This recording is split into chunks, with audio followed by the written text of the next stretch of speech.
கரூரில் என்ன பேச போகிறாரு செந்தில் பாலாஜி தான் அங்கே கதாநாயகன். அவர் மேலே ஏகப்பட்ட வழக்குகள் இருக்கின்றன. செந்தில் பாலாஜிக்கு எதிராக அவர் என்ன பேச போகிறாருன்னு பார்க்கணும்.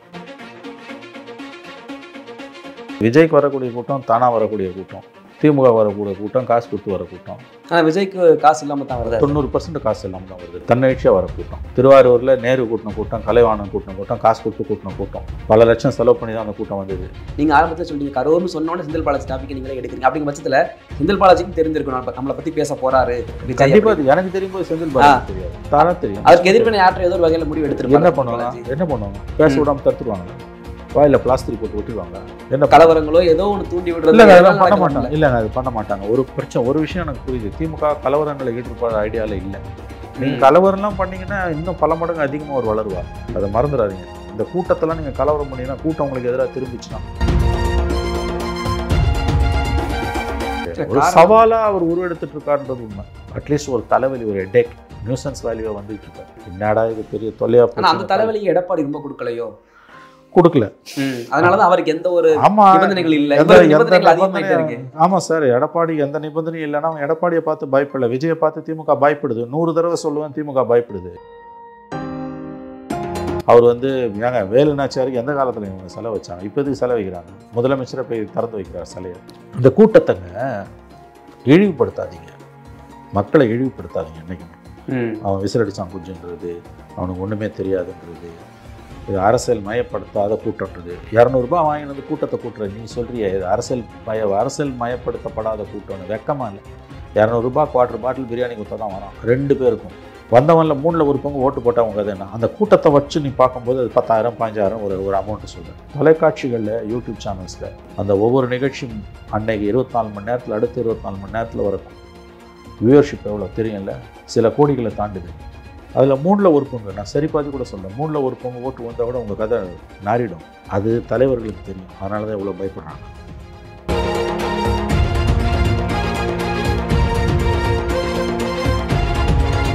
இந்த நேர்காணலில் நம்மோடு இணைந்திருப்பவர் மூத்த பத்திரிகையாளர் திரு மணி அவர்கள். வாருங்கள், அவரோடு பேசுவோம். சார் வணக்கம். வணக்கம் சார். விஜய் அவர்கள் அடுத்து சேலத்தில் இருந்த அந்த பிரச்சாரத்தை இப்போ கரூர் நாமக்கலுக்கு மாற்றிட்டாங்க. வரக்கூடிய சனிக்கிழமை 27ஆம் தேதி ரீசெண்டாக பார்த்தீங்கன்னா திருவாரூரில் இவர் ஒரு பிரச்சாரத்தை நடத்தி முடித்தோன்னே திமுக உடனே அங்கே ஒரு பூண்டி கலைவாணன் வச்சு மிகப்பெரிய ஒரு கூட்டத்தை போட்டு காமிச்சு நேரு பேசுகிறாரு. அமைச்சர் நேரு எப்படி நடத்தி காமிச்சிட்டாரு பூண்டி கலைவாணன் பெருமை கூறிய வகையில் பேசுகிறார். இப்போ கரூரில் இவங்க 30 விழா நடத்தினாங்க. இதுக்கடுத்து விஜய் நகர்வு அதை நோக்கி போயிடுச்சு. சேலத்தை ஸ்கிப் பண்ணிவிட்டு அங்கே போயிட்டாங்க. உடனே இது திமுக தாவேக்கா மாறி மாறி கூட்டத்தை யார் காட்டுறது, யார் தனது பலத்தை காட்டுறது அப்படின்றதான் போட்டியாக இப்போதைக்கு போய்கிட்டு இருக்கா தமிழ்நாட்டு அரசியலில். அது மட்டும் இல்லை, அவர் விஜய் ஒரு அரசியல் பாதையை தேர்ந்தெடுத்திருக்காரு. அவர் எதனால் மாற்றினாருன்னு எனக்கு தெரியாது. அவர் நாமக்கல்ல சேலம் போக வேண்டியதை இப்போ நாமக்கல்லுக்கு போகிறாரு. ஆமாம், இந்த வாரம் போகலன்னா அடுத்த வாரம் போக போகிறாரு, அவ்வளோதான். இதில் ஒன்றும் பெரிய வித்தியாசம் இருக்குதா எனக்கு தெரியல. என்ன பேச போகிறாருன்னு பார்க்கணும். கரூரில் என்ன பேச போகிறாரு? செந்தில் பாலாஜி தான் அங்கே கதாநாயகன். அவர் மேலே ஏகப்பட்ட வழக்குகள் இருக்கின்றன. செந்தில் பாலாஜிக்கு எதிராக அவர் என்ன பேச போகிறாருன்னு பார்க்கணும். அது பேசின பிறகு தான் நம்ம முடிவு பண்ண முடியும். மற்றபடி இது கூட்டத்தை காட்டுறதுன்றது, விஜய்க்கு வரக்கூடிய கூட்டம் தானாக வரக்கூடிய கூட்டம், திமுக வரக்கூடிய கூட்டம், காசு கொடுத்து வர கூட்டம், அதிமுக வரக்கூடிய கூட்டமும் காசு கொடுத்து வர கூட்டம் தான். 2 பேரும் காசு கொடுத்தா தான் கூட்டம் வருது. ஆனால் விஜய்க்கு காசு இல்லாமல் தான் வருது. 90% காசு இல்லாமல் தான் வருது. தன்னெழுச்சியாக வர கூட்டம் இப்போதைக்கு. நாளைக்கு மாறலாம். இன்னைக்கு வரக்கூடிய கூட்டம் ஓட்டுக்கான கூட்டமா இல்லை? இல்லை, மறுபடியும் ஓட்டை போட்டு குழப்பாதீங்க. இப்போதைக்கு காசுக்கு வரக்கூடிய கூட்டம் இல்லை. விஜய்க்கு வரக்கூடிய கூட்டம் தன்னெழுச்சியாக வரக்கூடிய கூட்டம். அதிமுகவும் திமுகவும் வர கூட்டம், காசு கொடுத்து வர கூட்டம். இன்னைக்கு எடப்பாடி ஒரு இடத்துக்கு போறாருன்னா ஒரு பாயிண்ட்டுக்கு 40,000 50 லட்சம் செலவு பண்ண வேண்டியிருக்கு. ஸ்டாலின் போறாருன்னா அதை விட கூட 50 லட்சத்துக்கு மேலே செலவு பண்ணால் தான் ஸ்டாலினுக்கு கூட்டம் வரும். திருவாரூரில் நேரு கூட்டின கூட்டம், கலைவாணன் கூட்டின கூட்டம், காசு கொடுத்து கூட்டின கூட்டம், பல லட்சம் செலவு பண்ணி தான் அந்த கூட்டம் வந்தது. ஆனால் விஜய்க்கு வந்த கூட்டம் தானாக வந்த கூட்டம். செந்தில் பாலாஜிக்கு 30 விழாலாம் காசு எக்கச்சக்கமாக செலவு பண்ணியிருக்காங்க. இப்போ நாளைக்கு செந்தில் பாலாஜி நாமக்கல்ல கரூரில் ஒரு மீட்டிங் போடுறாருன்னா லட்சக்கணக்கில் தருவாங்க காசு கொடுத்து வர்றது. ஆனால் விஜய்க்கு வர்றது மக்கள் கூட்டம், அது தானாக வர கூட்டம். இப்போதைக்கு, நாளைக்கு மாறலாம். அங்கே அவர் என்ன பேசுகிறாருன்னு நம்ம பார்க்கணும். அவர் கரூர் தான் செந்தில் பாலாஜியோட கோட்டை. அங்கே அவர் என்ன பேசுகிறாருன்னு பார்க்கணும். அதில் தான் நமக்கு நியூஸ் கிடைக்கும். மற்றபடி அங்கே இப்போ எதுவுமே நம்ம சொல்ல முடியாது. கூட்டத்தை வச்சு நம்ம எடை போட முடியாது. இந்த கூட்டம் ஓட்டாக மாறுமான்னா மாறாதுன்னு நீ சொல்ல முடியாது. கூட்டம் மட்டுமே அல்ல, அன்றைக்கி தொலைக்காட்சிகளில் மொபைலில் எத்தனை பேர் பார்க்குறான், அந்த அளவுகோலையும் சேர்த்து தான் நீ பார்க்கணும். வெறும் இந்த கூட்டம்ன்றது அளவுகோல் இல்லை, அது உண்மை. வெறும் கூட்டம். நீங்கள் ஆரம்பத்தில் சொல்லிங்க கரூர்னு சொன்னோன்னே செந்தில் பாலாஜி டாபிக் நீங்களே எடுக்கிறீங்க. அப்படிங்கிற பட்சத்தில் செந்தில் பாலாஜிக்கும் தெரிஞ்சிருக்கணும் நம்மளை பற்றி பேச போறாரு. கண்டிப்பாக எனக்கு தெரியும் போது செந்தில் பாலாஜி தெரியாது, தானே தெரியும். அதுக்கு எதிர்ப்பு யார்ட்ட ஏதோ ஒரு வகையில் முடிவு எடுத்துருப்பாங்க. என்ன பண்ணுவாங்க? பேச விடாமல் தடுத்துருவாங்களா? வாயில் பிளாஸ்டிக் போட்டு வெட்டிடுவாங்களா? இல்லை பூட்டு போட்டுருவாங்களா வாயில்? பேசின பிறகு தான் எதிர்வினை ஆற்ற முடியும். திருவாரூரில் பேசின பிறகு தான் அடுத்த நாள் கூட்டம் போட்டு பேசினாங்க. பேசுறதுக்கு முன்னாலேயே நீ ஒன்றும் பண்ண முடியாது. தடுத்துருவீங்களா? அப்படியே எத்தனை நாளைக்கு தடுப்பீங்க? ஒரு நாள் பேசி தானே ஆவார். நிரந்தரமாக நீங்கள் விஜயை தடுக்க முடியும்னு நினைக்கிறீங்களா? யாரையுமே தடுக்க முடியாது. எப்படி தடுப்பீங்க? இப்போ எடப்பாடி 3 மாசமா 100 நாளாக பிரச்சாரம் பண்ணிட்டு இருக்காரு. தடுக்க முடிஞ்சுதா? தடுக்க முடியாது, தடுக்கக்கூடாது. இப்போ கரூர் போறாருன்னா பேசுறதுக்கு முன்னாலேயே தடுக்கணும்னு நீங்கள் கேட்குறீங்க, அப்படிதானே? தடுக்கிறதுனா ஏதோ ஒரு எதிர்வினை, என்ன கலவரங்களோ ஏதோ ஒன்று தூண்டி விடுறது. இல்லைங்க, அதெல்லாம் பண்ண மாட்டாங்க. இல்லைங்க, அது பண்ண மாட்டாங்க. ஒரு விஷயம் எனக்கு புரியுது. திமுக கலவரங்களை ஈடுபட ஐடியாவில் இல்லை. அப்படி பண்ணால் அது எதிர்மறையாக போயிடும். பட்டுட்டாங்க, நிறைய பட்டுட்டாங்க. அதனால் அதை செய்ய மாட்டாங்க. இப்போ இந்த 2 இடங்களில் 2 வாரம் நடந்தது. திருச்சி, அரியலூர், அதன் பிறகு இது நம்மளுடைய திருவாரூர், அதன் பிறகு நாகப்பட்டினம். இங்கெல்லாம் பார்க்கும்போது அவங்க கலவரங்களில் ஈடுபடுற ஐடியாலாம் இல்லை. நிச்சயமாக அந்த ஆட்டிடியூட் அவங்கக்கிட்ட இல்லைன்னு தான் எனக்கு தோணுது. அந்த அணுகுமுறை அவங்கக்கிட்ட இல்லை. பேச விட்டு தான் பதில் சொல்லுவாங்க. நீங்கள் கலவரம்லாம் பண்ணிங்கன்னா இன்னும் பல மடங்கு அதிகமாக அவர் வளருவார். பல மடங்கு அதிகமாக வளருவார். அதை மறந்துடாதீங்க. நீங்கள் இந்த கூட்டத்தெல்லாம் நீங்கள் கலவரம் பண்ணிங்கன்னா கூட்டம் உங்களுக்கு எதிராக திரும்பிச்சுன்னா ஒன்று ஞாபகம் வச்சுக்கோங்க. திமுக, அண்ணா திமுக வர கூட்டம் காசு கொடுத்து வர கூட்டம், விஜய்க்கு வர கூட்டம் தானாக வர கூட்டம். இதை மறந்துடாதீங்க. இது அடிப்படையான உண்மை. இதை நீங்கள் புரிஞ்சுக்கலன்னா உங்களுக்கு அரசியல் தெரியலன்னு அர்த்தம், அல்லது நீங்கள் உள்ளொன்று வைத்து புறமொன்று பேசுகிறீர்கள், போய் பேசுகிறீங்கன்னு அர்த்தம். இது அந்த 2 கட்சிகளுக்கும் தெரியும். அதனால் அவர்கள் வன்முறையில் ஈடுபட மாட்டார்கள். திமுக வன்முறையில் ஈடுபடாது, இப்போதைக்கு ஈடுபடாது. எலெக்ஷன் டைமில் நடக்கலாம், இப்போதைக்கு ஈடுபடாது. அது தெரியும். அப்படி பண்ணாங்கன்னா அது விஜயோட வளர்ச்சிக்கு தான் உதவுமே தவிர தங்களுக்கு எந்த விதத்துலையும் அது உதவிகரமாக அமைய போகிறது இல்லைன்னு அவங்களுக்கு நல்லாவே தெரியும். அதனால் அதை செய்ய மாட்டாங்க அவங்க, எனக்கு தெரிஞ்சு. வேறு ஸ்டாட்டிஸ்டிக்ஸ் எதாவது பண்ணலாம், ஸ்ட்ராட்டஜி எதாவது பண்ணலாம். இன்னொன்று 7 மாதம் இருக்குது. விஜய் அடுத்தடுத்த மாதங்களில் எப்படி இருப்பார்ன்றதையும் நம்ம பார்க்கணும். இன்னும் 7 மாதம் இருக்குது எலெக்ஷன். டிசம்பருக்கு இன்னும் 13 வாரம் இருக்குது. இந்த கூட்டங்கள் வரும் நாட்களில் எப்படி ஒவ்வொரு ஊர்லேயும் எப்படி நடக்க போகுது என்னன்றதையும் நம்ம பார்க்கணும். அதனால் அவ்வளோ சுலபமாக இப்பயே நீங்கள் திமுக அதை பண்ணும் இதை பண்ணணும்னு எதுவும் சொல்ல முடியாது. ஒரு சவாலாக அவர் உருவெடுத்துட்டு இருக்காருன்றது உண்மை. அட்லீஸ்ட் ஒரு தலைவலி, ஒரு ஹெட்டேக், நியூசன்ஸ் வேல்யூவாக வந்துகிட்டு இருக்காரு. என்னடா இது பெரிய தொல்லையா போச்சு. அந்த தலைவலிக்கு எடப்பாடி ரொம்ப கொடுக்கலையோ? கொடுக்கல. அதனாலதான் அவருக்கு எந்த ஒரு நிபந்தனைகள் இல்லை. ஆமா சார், எடப்பாடி எந்த நிபந்தனையும் இல்லைன்னா எடப்பாடியை பார்த்து பயப்படல, விஜயை பார்த்து திமுக பயப்படுது. 100 தடவை சொல்லுவேன், திமுக பயப்படுது. இல்லாட்டி எதுக்கு விஜய் எது பேசினாலும் அடுத்த நாளே அதுக்கு எதிர் நடவடிக்கை எடுக்கிறாங்க. இன்னைக்கு அலையாத்தி காடுகளை பற்றி இவர் பேசினா அலையாத்தி காடுகள் மாநாடு நடத்துன்றாங்க. அவர் ஏங்க வேலுநாச்சியாருக்கு எந்த காலத்தில் இவங்க செலவு வச்சாங்க? இப்போ எதுக்கு செலவு வைக்கிறாங்க? முதலமைச்சரை போய் திறந்து வைக்கிறார் சிலையை. திடீர்னு வேலுநாச்சியார் மேலே என்ன உங்களுக்கு அவ்வளோ அக்கறை இல்லையா? அந்த மாதிரி விஜய் எது பேசினாலும் உங்களுக்கு எதிர்வினை வருது இல்லை, உன்னிப்பாக பார்க்குறாங்கல்ல. விஜய் பார்த்து அவங்க பயப்படுறாங்கிறது உண்மைதான். திமுக எடப்பாடியை பார்த்து அந்த பயம் இல்லை அவங்களுக்கு. இந்த கூட்டத்தைங்க இழிவுபடுத்தாதீங்க, மக்களை இழிவுபடுத்தாதீங்க என்றைக்குமே. அவன் விசிலடிச்சான் குஞ்சுன்றது, அவனுக்கு ஒன்றுமே தெரியாதுன்றது, இது அரசியல் மயப்படுத்தாத கூட்டம்ன்றது. 200 ரூபாய் வாங்கினது கூட்டத்தை கூட்டுற நீ சொல்கிறிய இது அரசியல் மயப்படுத்தப்படாத கூட்டம்னு வெக்கமா இல்லை? 200 ரூபாய் குவார்டர் பாட்டில் பிரியாணி கொடுத்தா தான் வரான் 2 பேருக்கும். திமுக அண்ணா திமுக 2 பேருக்குமே துடு கொடுத்தா தான் வரான். இது எல்லாருக்கும் தெரிஞ்ச உண்மை. ஆமாம், அவருக்கு அப்படி வரலங்க, தானாக வர கூட்டங்க. அது 8 மணி நேரம் சும்மா நிற்க மாட்டேன், காசு கொடுத்தலாம் நிற்க மாட்டாங்க. அப்போ அந்த மக்களை ஏன் நீ இழிவுபடுத்துகிற? உனக்கு வர மக்களையும் நான் இழிவுபடுத்தலை, ஆனால் நீ அந்த மக்களை ஏன் இழிவுபடுத்துகிற? ஓட்டு போடுவான்னு, ஓட்டு போட மாட்டான், உனக்கு என்ன தெரியும்? வந்தவன்ல 3ல் 1 பங்கு ஓட்டு போட்டவங்க அது என்ன? அந்த கூட்டத்தை வச்சு நீ பார்க்கும்போது அது 10,000 15,000 ஒரு அமௌண்ட்டு சொல்கிறேன். தொலைக்காட்சிகளில் யூடியூப் சேனல்ஸில் அந்த ஒவ்வொரு நிகழ்ச்சியும் அன்னைக்கு 24 மணி நேரத்தில், அடுத்த 24 மணி நேரத்தில் வர வியூவர்ஷிப் எவ்வளோ தெரியும்ல? சில கோடிகளை தாண்டுது. யார் வேணால் போய் பார்க்கலாம். கண்டிப்பாக அந்த நேரத்தில் தெரியும் அதிக எண்ணிக்கை. அந்த வியூவர்ஷிப் பேட்டர்னை பார்த்தீங்கன்னாலே, அந்த ட்ராக்கிங் இருக்கும்ல, அதை பார்த்தீங்கன்னாலே அதில் 3ல் 1 பங்கு, நான் சரி பாதி கூட சொல்ல, 3ல் 1 பங்கு ஓட்டு வந்தால் கூட உங்கள் கதை நாரிடும். அது தலைவர்களுக்கு தெரியும். அதனால தான் இவ்வளோ பயப்படுறாங்க. வெறும் தெருவில் நிற்கிற கூட்டம். திருவாரூரில் திருவாரூரில் அவர் பேசின கூட்டத்தில் அடுத்த நாள் நேருக்கு அதை விட அதிக கூட்டம் வந்ததுன்றா உண்மைங்க. அதே கூட்டம் நேருக்கு வந்தது, கூட இருக்கட்டும்ங்க.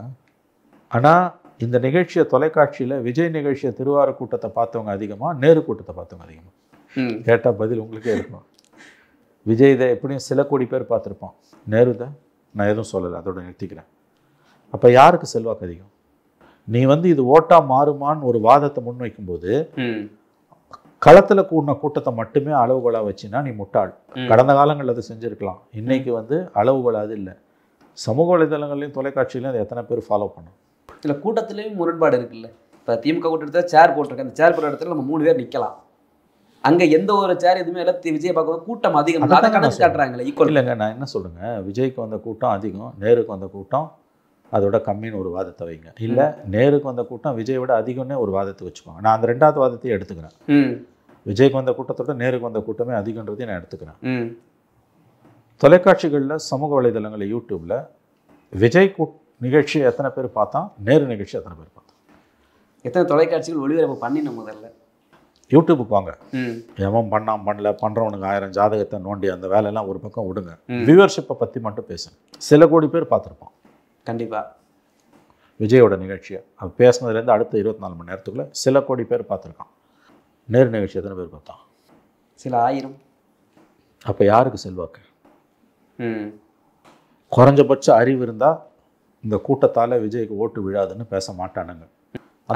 அந்த காலத்தில் நாங்கள் பார்த்தோம், கலைஞருக்கு வராது, சிவாஜிக்கு வராத கூட்டம் இல்லை. அவங்க சிவாஜி ஃபேஷியல் எக்ஸ்பிரஷனில் வச்சு போலீஸ் இவ்வளோ பேருனுவோம். அதனால கூட்டம்லாம் இப்படிலாம் முட்டாள்தனமாக பேசுகிறாங்க பத்திரிகையாளர்ன்ற போர்வையில். இல்லை அந்த கருத்து முட்டாள்தனமான கருத்துன்றீங்களா? அந்த சிவாஜின்றது, நயன்தாரான்னு சொல்கிறது, கமலஹாசன் எடுத்துக்காட்டு சொல்கிறது முட்டாள்தனமான கருத்து மட்டும் இல்லை, அயோக்கியத்தனமான கருத்து. ஏன்னு கேட்டிங்கன்னா 2 விஷயம். ஒன்று, அதை விட இந்த கூட்டம் பெரிய கூட்டம்ன்றதுக்கு உதாரணம் கிரவுண்டில் இருந்த க்ரௌடு மட்டும் இல்லை, யூடியூப்பில் பார்த்தவங்க, சமூக வலைதளங்களில் பார்த்தவங்க, அது மிகப்பெரிய அளவில். 2வது, அந்த க்ரௌடோட காம்போசிஷன் வெறுமனே பார்க்க வந்தவங்க மட்டும் இல்லை, அவன் வந்து அரசின் மீதான அதிருப்தியில் இருக்கான். நான் அப்படி தான் புரிஞ்சுக்கிறேன். உங்கள் கருத்து வேறையாக இருக்கலாம். அதனால் இது வந்து சிவாஜிக்கு வந்தது, நயன்தாராவுக்கு வந்தது, அஜித்துக்கு வந்ததெல்லாம் தங்களை தாங்களே ஏமாற்றிக் கொள்வதற்கு வேண்டுமானால் அவர்கள் பேசிக்கொள்ளலாம். இது வேறு.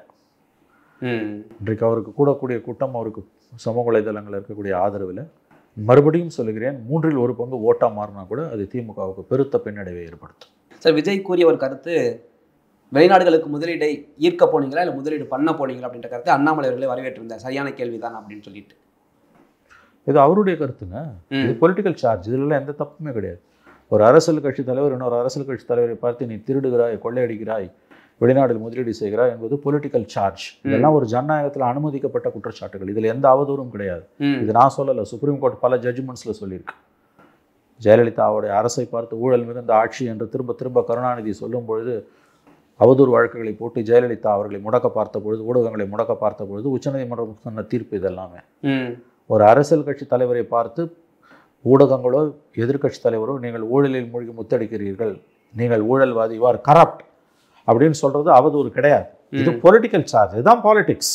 அதுக்கு நீ வந்து அதே மாதிரி களத்தில் இறங்கி நான் தெரியல நீ தாண்டா திருடணும்னு சொல்லணுமே ஒழிய இதுக்கு வந்து கோச்சுக்கிறது இல்லை. தேவையற்ற விமர்சனங்களுக்கு பதில் சொல்றாங்க. தேவையான ஒரு கேள்வி விமர்சனம் இதற்கு பதில் சொல்ல மாட்டாங்க. நல்ல பாயிண்ட் தம்பி, பிடிச்சிங்க. வெளிநாடுகளுக்கு நீங்கள் வந்து முதலீடு ஈர்க்க போனீங்களா, முதலீடு செய்ய போனீங்களா, குடும்பத்தை வச்சு கொள்ளையடிக்கிறீங்க, இந்த விமர்சனங்களுக்கு வந்து பதிலே இல்லை. ரொம்ப அவங்க சாமர்த்தியசாலிகள். இதை தொட்டா பிரச்சனை ஆகிடும் தெரியுது, அதனால பதுங்கி ஓடுறாங்க. மீடியாவும் அதை பெருசுப்படுத்தலை. என்னை பொறுத்த வரைக்கும் இதெல்லாம் எந்த தவறும் இல்லை. இவையெல்லாம் பொலிட்டிக்கலி அக்செப்டட் சார்ஜஸ். ஒரு அரசியல் கட்சி அப்படிதாங்க இருக்கும். இப்போ தேர்தல் நேரத்தில் இன்னும் அதிகமாக பேசுவான், நீ கொள்ளை அடிச்சனும், அவன் நீ கொள்ளை அடிச்சனும், மாறி மாறி தான் சார்ஜ் வைப்பாங்க. தேர்தல் ஜட்ஜ்மெண்ட் வரத்துக்கு முன்னாலே, தீர்ப்பு கொடுக்கறதுக்கு முன்னாலே ஊழல் ராணி, வாய்தா ராணிலாம் ஜெயலலிதாவுக்கு பட்டம் கொடுத்து ஜெயலலிதாவை இழிவுபடுத்தின திமுக இன்றைக்கி எதுக்கு புலம்புது? அதனால் இதெல்லாம் வந்து நீங்கள் வந்து ஊழல் பண்ணிட்டீங்க, குடும்பம் கொள்ளடிக்குது, குடும்பத்தை வச்சு கொள்ளடிக்கிறீங்க, வெளிநாட்டுக்கு முதலீடு பண்ண போனீங்களா, முதலீடு ஈர்க்க போனீங்களா, இதெல்லாம் வந்து பொலிட்டிக்கலி அக்செப்டடு சார்ஜஸ். இதுக்கெல்லாம் யாரும் கோச்சுக்கூடாது. நீங்கள் சொன்ன மாதிரி திமுகவை இதை பெருசாக எடுத்துக்கலையா? அவங்க நாகப்பட்டினத்தில் அது இல்லை இது இல்லைன்னு சொன்ன ஃபேக்சுவல் எரர் தான் கதை அழகுறாங்களே ஒழிய மெயின் இஷ்யூ வரமாட்டேன்றாங்களே. அதை தப்புன்னு சொல்லலாம். தைரியம் இருந்துன்னா மாட்டிப்பேன், சொல்ல மாட்டேன். உங்களை பார்த்து எல்லாரும் பயப்படுறாங்க. இன்றைக்கி வந்து அவர் ஒருத்தர் தைரியமாக சொல்கிறாரு, இவர் கரப்ட்ன்றாரு. உடனே உங்களுக்கு வந்து அது தெரியுது, இதுக்கு பதில் சொன்னால் மாட்டி போடணும், அப்படியே பதுங்கி அதை டாட்ஜ் பண்ணி ஓட்டுறீங்க. நீங்கள் வரும் நாட்கள் இது அதிகம் ஆகல. ஆனால் அதை அண்ணாமலை பாயிண்ட் அவுட் பண்ணி காட்டுறாரு. துபாய், நீங்கள் முதலாக துபாய் போகும்போது உங்கள் திமுகவின் குடும்பத்தின் ஆடிட்டர் எதுக்காக தனி ஜட்மெண்ட் தான் வரணும் அப்படின்னு சொல்லி அந்த பாயிண்டே வைக்கிறாருல்ல. ஒதுக்கி தள்ள முடியாத கருத்துங்க. ரொம்ப ரொம்ப நியாயமான கருத்து. அது யார் அண்ணாமலை சொல்லியிருந்தா கூட அந்த கருத்து வந்து இது இப்போ தான் நீங்கள் சொல்லி எனக்கு தெரியும். என்ன சொன்னார், உங்கள் ஆடிட்டர் எதுக்கு தனி விமானத்தில் போகிறார்? ஆமாம், நியாயமான கேள்வி. நியாயமான கேள்வி தான். எப்பொருள் யார் யார் வாய் கேட்கணும் அப்பொருள் மெய்ப்பொருள் காண்பது அறிவு.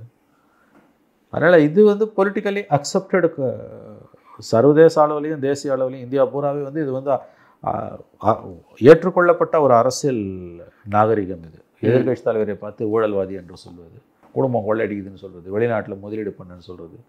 ஏன் இதெல்லாம் வந்து நீங்கள் பண்ணலையா? எடப்பாடி போகும்போது இதே சார்ஜ் தானே நீங்கள் வச்சிங்க, காமராஜ் மேலே நீங்கள் வைக்காத குற்றச்சாட்டான். அதனால் இதெல்லாம் வந்து அரசியல் ரீதியாக இதை எதிர்கொள்ளணுமே தவிர இதுக்கு புலம்புறதுல எந்த பிரயோஜனமும் கிடையாது.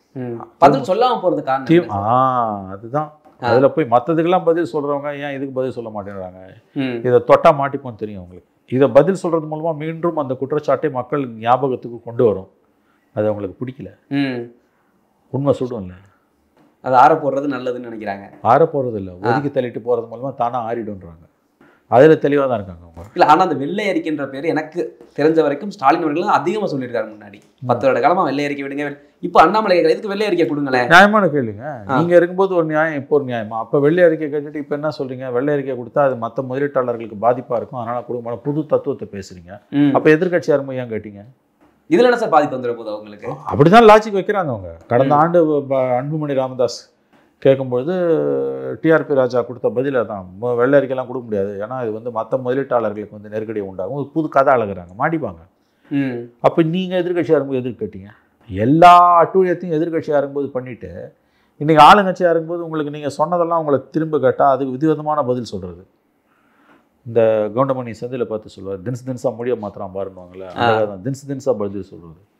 ஆனால் அது பதில் மட்டும் திமுக எதிர்பார்க்க முடியாது, ஒருபோதும் பதில் வராது. அதனால் அவங்க அரசியலில் முத்தெடுத்தவங்கன்றதுக்கு இதுக்கு ஒரு எக்ஸாம்பிள். 100% ஊழலில் மூழ்கி முத்தெடுத்தவர்கள் என்பதற்கு இன்னும் அழகாக சமாளிக்கிறாங்க பாருங்க. விஜய் மேலே மற்ற விமர்சனங்களை ஏவி விடுறாங்க, எல்லாம் பண்ணுறாங்க. வெளிநாட்டுக்கு முதலீடு பண்ண போனீங்களா, முதலீடு கொண்டு வர போனீங்களா, முதலீடு பண்ண போனீங்களான்ற கேள்விக்கு மட்டும் ஏங்க பதில் இல்லை? அது அழகாக கடந்து போகிறாங்க. அதுதான் திமுக. அதனால் அது ஒன்றும் நீங்கள் அவங்கள ஒன்று, அது வந்து அனுபவங்க, 75 ஆண்டுகால அனுபவம் எல்லாத்துலேயும். அதனால் மற்றதெல்லாம் பேசுகிறவங்க அதுக்கு மட்டும் பதில் சொல்லாமல் கடந்து போகிறாங்கல்ல. எவ்வளோ நெருக்கடியான கட்டத்துலேயும் தன்னோட சொந்த லாபத்தை எப்படி காப்பாற்றிக்கணும் அப்படின்றது ரொம்ப தெளிவாக அவங்களுக்கு தெரிஞ்சிருக்கு. அதை பார்த்து மற்றவங்களாம் கற்றுக்கணும் ஆக்சுவலாக. ஓகே சார், இப்போ விஜய் நடிகராக அந்த அரசியலுக்குள்ள வரும் பட்சத்தில் இதற்கு முன்னாடி சீனியராக வந்தது கமல். இப்போ அந்த கமல் அவர்களே கருத்து தெரிவிக்கிறார், அதாவது என் கூட பங்களாவோடு வந்தவங்க பங்களாவோடு போகலாம், பங்களா இல்லாமலும் போகலாம் அப்படின்னு ஒரு கருத்தை அவர் வைக்கிறாரு. பெரிய புத்தாலி மாதிரி பேசுறதுல அவருக்கு இணை யாருமே கிடையாது. அவர் யாரும் சீரியஸாக எடுத்துக்கிறதும் இல்லை. டார்ச் லைட்டை தூக்கி போட்டு டிவியை உடைச்சவர் ஒரு எம்பி பதவிக்காக இன்றைக்கி திமுக கிட்ட போய் சரண்டர் ஆகிருக்காரு. இதுக்கு தானே ஆசைப்பட்ட பாலகுமாரான்வாங்க, அந்த மாதிரி வந்து இது ஒன்று தான் வந்து அவருக்கு இலக்காக இருந்தது, அதை அடைஞ்சிட்டாரு. இனிமேல் வந்து அவர் திமுக வர தேர்தலில் செய் நன்றி கடன் பட்டிருக்காருல்ல, பிரச்சாரம் பண்ணுவார், இருக்கிறவங்கள பழப்புவார், எல்லாம் பண்ணுவார். மக்கள் நீதி மையத்தில் யாருக்கும் அதால் எந்த பிரயோஜனமும் இருக்க போகிறதில்லை. ஒரு சீட்டு கூட திமுக ஒதுக்குமான்றது டவுட்டு தான், கொடுக்க மாட்டாங்க எனக்கு தெரிஞ்சு. அதாவது கமலுக்கு ஊற்றுட்டாங்க, அப்புறம் என்ன ராஜ்யசபா சீட் கொடுத்து அதில் முடிஞ்சு போச்சு. அப்படி யாரோ ஒருத்தர் 2 பேர்னா திமுக சிம்பிள் நினைக்க சொல்லுவாங்க அவங்கள. திமுக சிம்பிள் நினை வேணால் எம்எல்ஏ ஆகலாம் நீங்கள், இல்லாட்டி கொடுக்க மாட்டாங்க. அதில் கமலுக்கு கொடுத்ததே அதிகம் அந்த கட்சிக்கு, அப்புறம் என்ன மற்றவங்களுக்கு எப்படி கொடுப்பாங்க? இந்த வரலாற்றை மாற்ற முடியுமா சார் விஜயால? ஏன்னா கஷ்டம் கஷ்டம் கஷ்டம் கஷ்டம். அவர் டிஸ்ரப்டராக இருப்பார், வெற்றியாளராக உருவெடுப்பது கஷ்டம். அவர் ஜெயிப்பான்லாம் நான் எங்கேயுமே சொல்லலை. திமுகவோட வெற்றிக்கு சவாலாக இருப்பார். இல்லை, இந்த வரிசையில் ஏற்படுத்தலாம். இந்த வரிசையில் வந்துடுவாரோ விஜயகாந்த், கமலஹாசன், இவங்க வரிசையில் இவர் வந்துடுவாரோ விஜய்? இவங்க திராவிட கட்சிகள் நம்பி தான், இந்த 2 பேரும் கட்சிகள் நம்பி தான் கடைசியில் போய் ஆகணுன்ற வழிக்கு வர வாய்ப்பு இருக்கா, இல்லை அதை மாற்ற வாய்ப்பு இருக்கான்னு கேட்குறேன் நான். மாற்ற வாய்ப்பு குறைவு. அவர் அதிமுகவோட போனார்னா திமுகவை வீழ்த்தலாம், அதிமுகவோட போகாமல் தனியாக நின்னார்னா கடும் போட்டியை ஏற்படுத்தலாம். பட் திமுக தப்பி பழிச்சிடும், ஆட்சியை தக்க வச்சுக்கும். They will scrap through. கடும் இழுபறியிலையாவது திமுக ஆட்சிக்கு வந்துடும் 4 முனை போட்டியில்.